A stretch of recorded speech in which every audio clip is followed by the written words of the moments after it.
Hello and welcome dear student. आज हम लोग दूसरा पार्ट पढ़ेंगे बहुपद। ठीक है। तो बहुपद पढ़ने से पहले आप लोग कक्षा 9 के जो बहुपद वाला पार्ट था उस पार्ट को आप लोग ज़रा एक बार रिवीजन कर लीजिए। उसमें था बहुपद के शून्यक, गुणनखंड प्रमेय, शेषफल प्रमेय। इन सब जो हेडिंग है इन सब हेडिंगों को आप एक बार ज़रा देख लीजिएगा। ठीक है। तो आइए देखते हैं। हेडिंग है बहुपद के शून्यक। तो बहुपद का शून्यक क्या होता है? यदि आपको एक बहुपद दिया हो पी एक्स बराबर ए एक्स प्लस बी और उसका शून्यक हम लोग मान लेते हैं के है, अर्थात यक्स की जगह पर के रखा जाएगा तो क्या आएगा? बहुपद का मान शून्य मिलेगा। ठीक है। यही शून्य का काम होता है कि बहुपद में यक्स की जगह पर जब उस मान को रखा जाता है, यक्स की जगह पर किसी मान को, तो बहुपद का मान शून्य आ जाए तो वह जो मान होता है वह उस बहुपद का शून्यक कहलाता है। तो अब हम लोग यक्स की जगह पर के रखेंगे तो क्या होगा? एक्स की जगह पे के रखेंगे तो आ गया 0। इसका मतलब ए के प्लस बी बराबर 0। ये आप कक्षा 9 में जाएंगे तो ये गुणनखंड प्रमेय है, उसमें ये है, उसमें गुणनखंड के रूप में है। बस इसमें थोड़ा सा अंतर है कि एक्स की जगह पे ये रखा जाएगा, सेम वही चीज़ है। अर्थात के बराबर माइनस बी अपान ए, अर्थात ए एक्स प्लस बी का शून्यक माइनस बी अपान ए, अतः ए एक्स प्लस बी का शून्यक माइनस बी अपान ए मिल गया। ठीक है। एक्स प्लस बी जो बहुपद था उसका शून्य क्या मिल गया? माइनस बी अपान ए मिल गया। अब बी क्या है? देखिए इस बहुपद में बी यहाँ पर था, बी एक अचर पद है क्योंकि उसके साथ कोई भी चर नहीं है गुणा में, इसलिए माइनस अचर पद अब बटे एक्स का गुणांक। ए क्या है? एक्स के साथ गुणा में, इसलिए एक्स का गुणांक हो गया। अगला हेडिंग, आप लोग देखिए, बहुपद के शून्यकों का ज्यामितीय अर्थ। किसी बहुपद का आलेख, बहुपद का आलेख हम लोग खींचते हैं। किसी बहुपद का आलेख जब x अक्ष के जितने बिंदुओं को प्रतिच्छेद करता है, किसी बहुपद का आलेख जब x अक्ष के जितने बिंदुओं को प्रतिच्छेद करता है तो वे बिंदु बहुपद के शून्यक कहलाते हैं। पहला है रैखिक बहुपद का शून्यक, उसको देखिए। रैखिक बहुपद का शून्यक y बराबर ए एक्स प्लस बी हो गया। ये y मतलब वाई एक्स, y का मतलब हो गया वही P x. A x plus B, ए का मान 0 के बराबर नहीं है का केवल एक शून्यक है। देखिए इसमें चर एक दिख रहा है, इसलिए शून्य क्या होगा? चर का घात, यक्स का घात 1 है, इसलिए शून्य केवल 1 है। इसका आलेख देखिए, इसका आलेख आपको दिख रहा होगा। ये कैसी लाइन है? यहाँ एक बिंदु है, इस बिंदु का जो निर्देशांक होंगे एक्स अक्ष में माइनस बी अपान है तो हमारा 0। ठीक है। ये रेखा हो गया, ये बहुपद हो गया। बहुपद का ये खींच दिए हम लोग, आलेख खींच दिए। पैरेलल एक्स प्लस बी कक्षा 9 में आलेख खींचना सिखाया गया था। अब इसके बाद आगे बढ़ते हैं। जिसका आलेख क्या है? एक्स अक्ष के केवल एक बिंदु को प्रतिच्छेद कर रहा है। देखिए एक्स अक्ष के एक बिंदु को प्रतिच्छेद कर रहा है, इसलिए इस बहुपद का शून्य क्या होगा? केवल एक होगा। तो ये था ज्यामितीय अर्थ में शून्य कैसे पता चलेंगे। तो ज्यामितीय अंक में शून्य हम लोग कैसे पता करेंगे? बस खाली जो बहुपद दिया रहेगा उसका आलेख खींच देंगे और आलेख में देखेंगे कि यक्स अक्ष को आलेख जो है कि यक्स अक्ष को आलेख जो है क्या करे? एक्स अक्ष को आलेख जितने बिंदुओं पर एक्स अक्ष जितने बिंदुओं प्रतिच्छेद करता है वही उतने बिंदुओं, उतने बहुपद के क्या हो जाएंगे? शून्यक हो जाएंगे। ठीक है। शून्यक को मूल भी कहते हैं, याद रखिएगा। नोट, एक इम्पॉर्टेंट नोट है, देखिए इम्पॉर्टेंट नोट में देखिए, घात n, अगर किसी बहुपद का घात n हो, जैसे y बराबर पी एक्स लिखा हो कोई बहुपद का, ग्राफ x अक्ष को अधिक से अधिक n बिंदुओं प्रतिशत करता है। तो जितना घात रहेगा बहुपद को और उसी प्रकार से x अक्ष को उतने बिंदुओं पर प्रतिच्छेद करता है। जो बहुपद का आलेख होगा x अक्ष से उतने बिंदुओं पर प्रतिच्छेद करेगा। घात से मतलब रहता है जितना घात उतना बिंदु परिच्छेद x अक्ष का। अतः घात n के किसी बिंदु के अधिक से अधिक n शून्यक हो सकते हैं। अगर यदि n ज्ञात का कोई बहुपद तो उसके अधिक से अधिक कितने शून्यक हो सकते हैं? n, उससे ज़्यादा नहीं होंगे। प्रश्नावली 2.1 देखिए, इसमें देखिए एक ऐसे आलेख बना हुआ है, आपकी किताब मिल जाएगा, और ऐसे लाइन खींचा हुआ है। तो देखिए ये जो आलेख है नीला वाला, ये देखिए क्या इसको यक्ष अक्ष को कट कर रहा है कहीं किसी बिंदु पर? नहीं। इसका शून्य क्या होगा? इस बहुपद का जो भी बहुपद का ये आलेख खींचा होगा इसका शून्य क्या होगा? ठीक है, 0। कोई भी शून्यक नहीं है, मतलब शून्य शून्य मतलब एक भी शून्यक नहीं। दूसरा उसी तरह देखिए, ये आलेख है किसी बहुपद का, यक्ष अक्ष कितने बिंदु को प्रतिच्छेद कर रहा है? तो उसी तरह जिस बहुपद का ये आलेख होगा इसका शून्य कितना होगा 1। इसमें देखिए 1 2 3 3 एक्स अक्ष के 3 बिंदुओं पर प्रतिच्छेद कर रहा है, इसका शून्य 3। इसमें देखिए 2 बिंदु को प्रतिच्छेद कर रहा है आलेख, तो इसमें क्या होगा, इसमें शून्य कितना होगा 2। इसमें देखिए 1 2 3 4 4 बिंदु प्रतिच्छेद कर रहा है एक्स अक्ष के, इसलिए शून्य 4 होगा। इसमें देखिए 1 2 3 3 तो इसलिए 3 इसका शून्य। आगे बढ़ते हैं। अगला हेडिंग है, अगला हेडिंग आप लोग देखिए, अगला हेडिंग का नाम है जो है कि अगला हेडिंग का नाम क्या है, अगले हेडिंग का नाम है किसी बहुपद के शून्यकों या मूलों और गुणांकों में संबंध। तो ये क्या होता है देखिए, तो देखिए इसमें यदि अल्फा कामा बीटा, यदि अल्फा कामा बीटा, ठीक है, यदि अल्फा कामा बीटा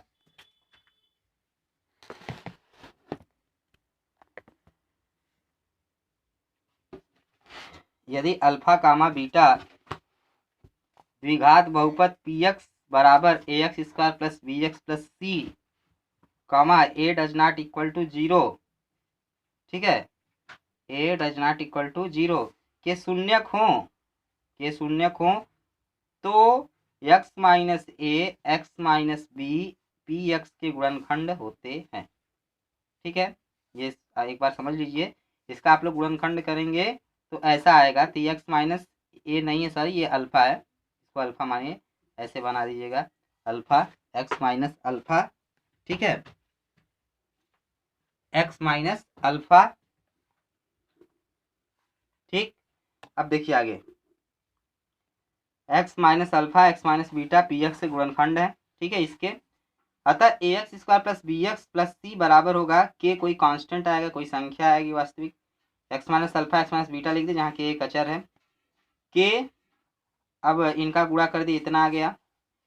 अब देखिए के का गुणा कर दिए, दोनों पक्षों से एक्स स्क्वायर तथा एक्स के गुणांकों का तुलना तथा अचर पदों की तुलना कर दीजिए। तो देखिए तुलना कीजिए, एक्स स्क्वायर इधर, एक्स स्क्वायर इधर है, एक्स स्क्वायर गुणांक में इधर ए है इधर के, तो क्या होगा, ए और के आपस में बराबर होंगे तुलना करने पर। ठीक, तुलना इसी तरह होता है बराबर से।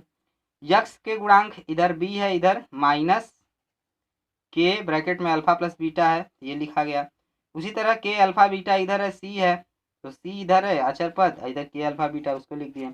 अब देखिए ये के माइनस उधर चला जाएगा, minus B upon alpha plus beta का मान हो गया माइनस बी अपान है, और इधर के चला गया, सी बटा के हो गया। ठीक है, तो ए का के का मान ए है तो ए रख दिए। ठीक, अर्थात अब देखिए आगे, अर्थात मूलों या शून्यकों का योग, मूलों या शून्यकों का योग अल्फा प्लस बीटा बराबर माइनस बी अपान ए। तो बी देखिए कौन है, इसमें से देखिए बी कौन है, बी जो है एक्स का गुणांक है, ठीक, माइनस लगा है, और ए क्या है, एक्स स्क्वायर गुणांक, ये भी लगा। अब मूलों या शून्यकों का गुणनफल देखिए, अल्फा बीटा बराबर सी अपान ए, सी क्या है अचर पद, और बटे में ए क्या है एक्स स्क्वायर गुणांक। यदि आगे बढ़ते हैं, दूसरा, ये तो हो गया द्विघात बहुपद के लिए। यदि अल्फा बीटा त्रिघात के लिए, अल्फा बीटा गामा त्रिघात बहुपद के शून्यक हो या मूल हो तो x minus a x minus sorry alpha x minus beta x minus gamma p x से गुणनखंड होते हैं। ये ध्यान दीजिए, x minus alpha x minus beta x minus gamma p x से गुणनखंड होंगे जब बहुपद जो है 3 घात का हो। इसमें देखिए कैसे हम लोग करते हैं, अतः x a x cube plus b x square plus c x plus d है त्रिघात बहुपद, बराबर हो गया, इसका जब गुणनखंड किए तो कि कोई अचर है x minus alpha x minus beta x minus gamma. उसके बाद अल्फा बीटा वाले का गुणा कर दिए, x minus alpha x minus beta x minus gamma का इतना आ गया, फिर एक्स माइनस अल्फा का भी इसमें गुणा कर दिए, इतना आ गया। ठीक है, ये सब कामन वगैरह लिए हैं, एक्स स्क्वायर वाले जो पद उसको एक साथ, बी का एक्स वाले जो पद उसको एक साथ, एक्स स्क्वायर वाले इसको सभी को गुणा करके, फिर इसके बाद देखिए एक्स स्क्वायर वाला है यहाँ है यहाँ है और कोई नहीं, तो इसीलिए 1 2 alpha plus beta plus gamma minus gamma निकाल देंगे। उसी तरह एक्स वाला यहाँ है और यहाँ, और देखिए एक्स वाला यहाँ है, ठीक है, बीटा गामा एक्स, फिर उसके बाद आपका यहाँ ये दो ठो है, अल्फा बाहर है कामन, बीटा प्लस गामा ये एक्स से पूरा लिखा हुआ है, इसको ध्यान दीजिए एक्स लिखा है। ठीक है, उसी तरह क्या होगा, एक्स कॉमन हो गया, फिर अल्फा अल्फा का बीटा के साथ गुणा हो गया, अल्फा गामा के साथ, तो वही हो गया alpha beta plus beta gamma plus gamma alpha. ये बहुत ही इंपॉर्टेंट फार्मूला डिराइव हो रहा है। बराबर के का गुणा कर दीजिए, इतना हो गया, दोनों पक्षों से x cube x square, x के गुणांकों तथा अचर पदों की तुलना कर दीजिए। तो देखिए के एक्स क्यूब है इधर, उधर ए एक्स क्यूब है, तो क्या हो गया, ए की जगह पर के है, के आ गया। उसी तरह इसके बाद देखिए इधर क्या है, माइनस के alpha plus beta plus gamma x square गुणांक इधर माइनस इतना करके है, उधर क्या है बी है, तो बी बराबर इतना लिख दिए, माइनस बी लिख सकते हैं, माइनस उधर ट्रांसफर उसको दे सकते हैं दूसरी तरफ। उसी तरह सी बराबर एक्स का गुणांक इधर सी है, इधर के ब्रैकेट में alpha beta plus beta gamma plus gamma alpha है, इतना लिख दिए। फिर उसी तरह इधर डी है और इधर कितना है, माइनस अल्फा बीटा गामा, तो डी बराबर माइनस अल्फा बीटा गामा या माइनस डी बराबर के अल्फा बीटा गामा हो गया। ठीक है, अब देखिए के का मान ए है, तो अब देखिए alpha plus beta plus gamma बराबर माइनस बी बटा के लिख सकते हैं। ठीक है, और के की जगह पे ये है, तो माइनस बी अपॉन ए बराबर alpha plus beta plus gamma. उसी तरह alpha beta plus beta gamma plus gamma alpha बराबर हो सकता है सी बटा के, तो के की जगह पे ये है तो ये लिख दिए। उसी तरह अल्फा बीटा गामा बराबर लिख सकते हैं माइनस डी बटे के, तो हो गया के की जगह पे माइनस डी अपॉन ए। ठीक है, तो ये हमको लगता है कि यहाँ तक आप लोग को समझ आ गया होगा, अगर ना समझ में आया तो आप कमेंट कर सकते हैं। ठीक है, आगे द्विघात बहुपद क्वेश्चन है, देखिए द्विघात बहुपद क्वेश्चन है, द्विघात बहुपद x square plus 7x plus 10 के शून्य ज्ञात कीजिए और शून्य को तथा गुणांकों के बीच के संबंध की सत्यता की जांच कीजिए। तो हमने मान लिया कि पी एक्स बराबर x square plus 7x plus 10 है, हमको शून्य निकालना है, तो पी एक्स बराबर 0 लिख दिए। ठीक है, x square plus 7x plus 10 बराबर क्या हो गया, 0। अब इनका आपस में गुणनखंड इसका कर देते हैं, बीच वाले पद को तोड़कर, ये आपको आता होगा, कक्षा 9 में सिखाया जाता है। ठीक है, जैसे ये बीच में कितना है 7x है, तो पहले पद और तीसरे पद का गुणा करने पे 10 स्क्वायर आना चाहिए, और बीच वाले पद को ऐसा तोड़ना है कि पहले और तीसरे पद का गुणा करने पे कितना आना चाहिए, 10 एक्स स्क्वायर, और जोड़ने पर प्लस 7x आना चाहिए। तो देखिए इसको अगर तोड़ेंगे तो क्या आ जाएगा, इसको तोड़ेंगे जब आप, तो बीच में आएगा 5x प्लस 7x। ठीक है, तो 5 2 7 हो जाएगा, 5 दूना 10 का 10 एक्स स्क्वायर होगा। अब देखिए इसको हल करेंगे, एक्स बराबर -2 और एक्स बराबर -5 आएगा। ठीक है, एक एक्स प्लस 2 बराबर 0 हो जाएगा, या एक्स प्लस 5 बराबर 0, एक्स बराबर -2 एक्स बराबर -5।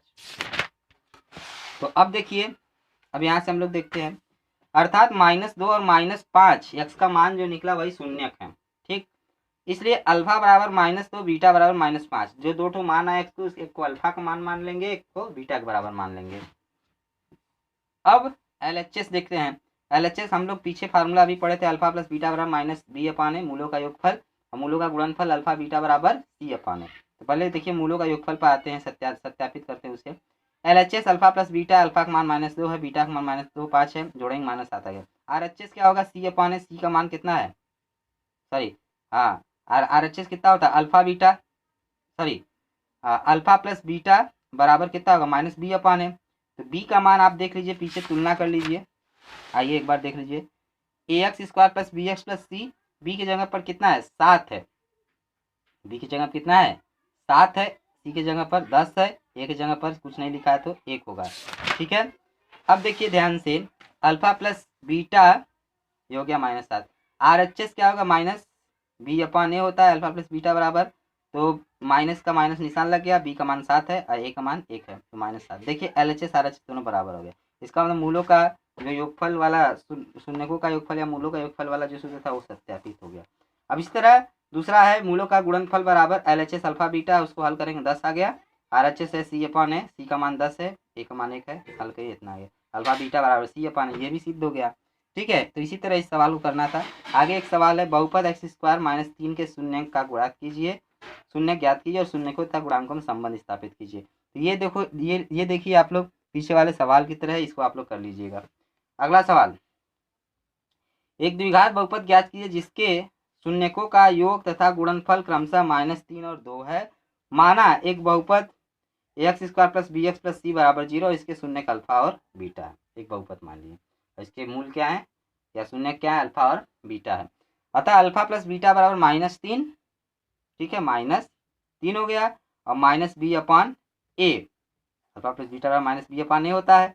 ठीक है, -3 बराबर -b अपान ए हो गया, इसका मतलब ये तीनों आपस में बराबर, -3 को इसके साथ भी ले सकते हैं या -3 को इसके साथ भी, हमको जो जरूरत रहेगा वही करेंगे। -3 को इसके साथ ले लिए, -3 बराबर -b/a तथा अल्फा बीटा बराबर 2 और बराबर सी ए, तो इसको इसके साथ ले 2 बराबर सी बटा ए हो गया। अब देखिए यहाँ से ध्यान से इसके नीचे एक मान सकते हैं, इसके नीचे एक मान सकते हैं, इसका मतलब ए का मान भी एक है, ए का मान भी एक है, दोनों बराबर है, एक मान एक हो गया। बी का मान, अब इसमें बहुत दिमाग लगाना हो, थोड़ा सोचना होगा। बी का मान कितना है, इधर भी माइनस इधर माइनस, तुलना करेंगे तो बी बराबर 3 होगा, तुलना से किया जा रहा है, ठीक है 3। सी का मान, सी खाली बार क्या बचा ऊपर, सी बटा ए में सी 2 है। अतः आवश्यक बहुपद क्या हो गया आपका, x square plus b x plus c माने थे, तो आप देखिए ए की जगह पर 1 है तो ए एक्स स्क्वायर, बी की जगह पर 3 है 3x, सी की जगह कितना है 2 है तो 2 हो गया। अगला क्वेश्चन, अगला क्वेश्चन आप लोग देखिए,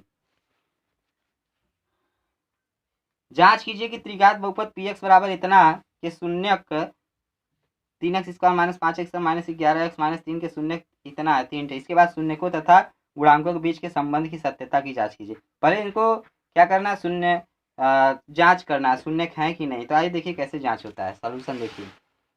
सबसे पहले जो बहुपद दिया था उसको हम लोग पी एक्स ये इससे तुलना करेंगे, a x cube plus b x square plus c x plus d बराबर सी डी से तुलना करने पर ए बराबर 3 मिलेगा, मिलाते जाइए, बी बराबर -5, सी बराबर -11, डी बराबर -3, ठीक है। अब P3 हमको कहा है कि 3 -1 बटा 3 शून्यक है। तो अब देखिए जहाँ जहाँ x है वहाँ आप 3 रखिए, तो देखिए क्या होगा, P3 निकालना है, इसको हम लोग px के बराबर सॉरी जो हमको दिया था हम उसको px के बराबर, ये तो दिया ही है, तो जहाँ जहाँ इसमें देखिए जहाँ जहाँ आपके पास x है px में, जहाँ x है उसके जगह पे 3 रखेंगे, ठीक है। तो हो गया आपका क्या, P3 बराबर 3, x से यहाँ पर 3 का घाते 3 -5 इंटू 3 का स्क्वायर -11 गुणे 3 -3, इसको हल किया 3 गुणे 27 आ गया, इसको हल किया -45 आ गया, इसको हल किया -33 आ गया, इसको हल किया -3 है, ये पूरा 81 हो गया, पूरा जोड़ेंगे 81 -81 जीरो आ गया। अर्थात जब जीरो आ गया, जीरो आना चाहिए तभी हम कहेंगे कि यथार्थ, तो जब जीरो आ गया तो कह देंगे कि 3 क्या शून्य है। उसी तरह -1 को भी जांचना था, तो 3 गुणे -1 के घाते 3 -5 गुणे -1 के घाते 2 -11 गुणे -1, इसको भी हल किए थे, इतना जीरो आ गया। फिर अगला है -1/3 को भी जांचना है कि आखिर ये भी शून्य है कि नहीं, तो हो गया 3 गुणे -1/3 के घाते 3 -5 गुणे -1/3 के घाते 2 -11 ब्रैकेट -1/3 -3। अब देखिए इसको हल करेंगे तो ये हो जाएगा क्या, ये हो जाएगा -1/27 और ये 3, तो यहाँ माइनस लिख दिए, 3 से काट दिए 9 बार में गया माइनस।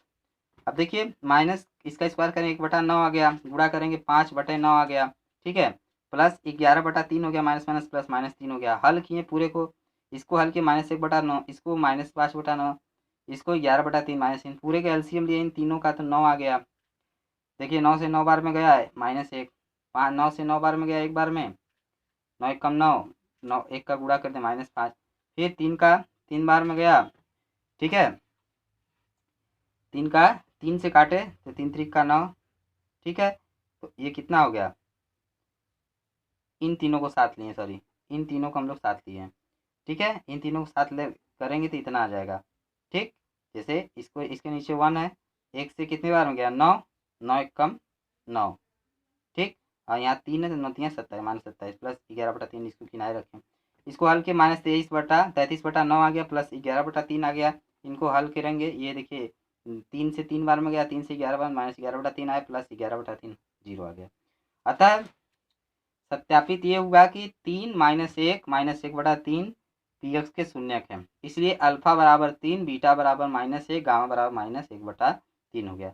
अब देखिए LHS बराबर इतना, अब देखिए त्रिघात वाला का सूत्र देख लीजिएगा, LHS बराबर alpha plus beta plus gamma बराबर होता है -b/, उसको हल करते हैं, अल्फा का मान इतना, बीटा का मान इतना, गामा का मान इतना, हल किए 5/3 आ गया, ठीक है। अब देखते हैं RHS क्या है, -b/, है, तो RHS देखिए आप लोग -b/, बी का मान है -5, हल करेंगे 5/3 आ गया, LHS बराबर RHS। अब देखिए दूसरा था alpha plus beta, alpha beta beta gamma plus gamma alpha बराबर c/, है, तो देखिए alpha beta plus beta gamma plus gamma alpha बराबर 3 गुणे -1, ये पूरा इसको हल करेंगे, -1 गुणे -1/3 सबका मान रखेंगे, इनको हल करेंगे -3 आ गया, इनको हल करेंगे 1/3 आ गया, इनको हल करें -1 आ गया, हल किए फिर इतना आया, फिर इतना -11/3 आ गया। तो अब देखिए आर एच एस कितना सी अपान ए, सी अपान ए देखिए सी का मान -11/3 हो गया, एल एच एस बराबर आर एच एस हो गया। अच्छा, अब एक होता है अल्फा बीटा गामा बराबर -d/a। अब देखिए एल एच एस बराबर अल्फा बीटा गामा है, अल्फा का मान इतना है, बीटा का मान इतना है, गामा का मान इतना है, इसका गुणा करेंगे एक आ जाएगा। उसी तरह R H S -d/a, D के मान इतना है -3 और ए का मान 3 है, हल करेंगे एक आ गया। तो इसलिए एल एच एस बराबर आर एच एस आपको मिल गया। तो ये दो सवाल, मतलब ये त्रिघात बहुपद का सवाल हो गया सिद्ध करने वाला। ठीक है, अब इसके नेक्स्ट वीडियो में हम लोग प्रश्नावली को बारे में पढ़ेंगे।